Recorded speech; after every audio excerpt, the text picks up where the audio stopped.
Hey guys, my name is Dylan. I am the resident hockey expert here at Play It Again Sports Kelowna, and today we're going to talk about skates and sticks in particular. First thing we're going to talk about today is skate sizing. So hockey skates will typically fit one or 1.5 sizes smaller than your shoe size will. So for example, I wear a size 10 shoe, I wear an 8.5 on a hockey skate. The next thing we want to talk about is the width of the skate. So in a hockey skate there'll be 4 different types of widths. First, you'll see a letter on the skate, either a D or an R. That will mean a standard fit or a regular fit. The next letter you'll see will be an E, which means a wide foot. And the next one you'll see will be 2 E's, which is a double E, which is an extra wide foot. And the last one is a C or an N. If you see one of those letters, the skate's going to be a narrower fit. The last thing we're going to talk about is sizing skates too big. A lot of the problems we'll have with parents with little kids is they want to get skates for them to grow into, but in reality if you get a skate that's too big, it's going to be an uncomfortable fit, it's not going to be fun for them, and will eventually end up in blisters if they wear them long enough. So you want to make sure, even for the smaller kids, you are getting the right fit. Sometimes you can go a half size bigger, but that'll be the max you want to go in a skate. The next thing we're going to talk about today is hockey sticks. There's 4 different types of fits for sticks. You'll have youth sticks, which are for ages typically 4 to 8.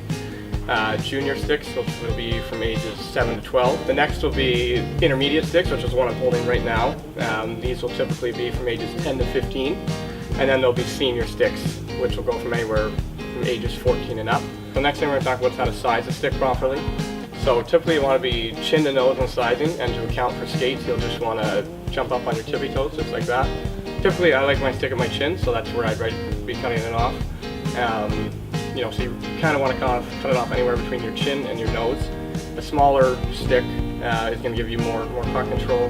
And the last thing we're going to talk about today is the flex of the sticks.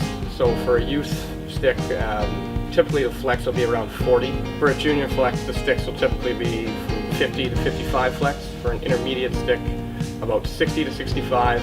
And then a senior stick's going to be anywhere from 75 to 110. Now what the flex does, with a stiffer flex, it's going to be easier to handle the puck and handle passes, but you are going to lose some whip on your shot. Whereas a lighter stick or less flex, it will really whip that puck, but you'll probably lose some accuracy on it, and it will be a little harder to control the puck. Okay, and if you need to find where to find flex of the stick, you can find it right here. See this intermediate stick, it's 65 flex. It has a Crosby curve, and it says P29, which is just the lie of the curve. And also on the back here, you'll see different markers and where to cut it off. And CCM it actually tells you where, if you cut it off, how much stiffness it'll add to the stick. And lastly, I just want you guys to remember that each time you cut off a stick, typically every inch you cut off the stick is going to add 10% stiffness to it.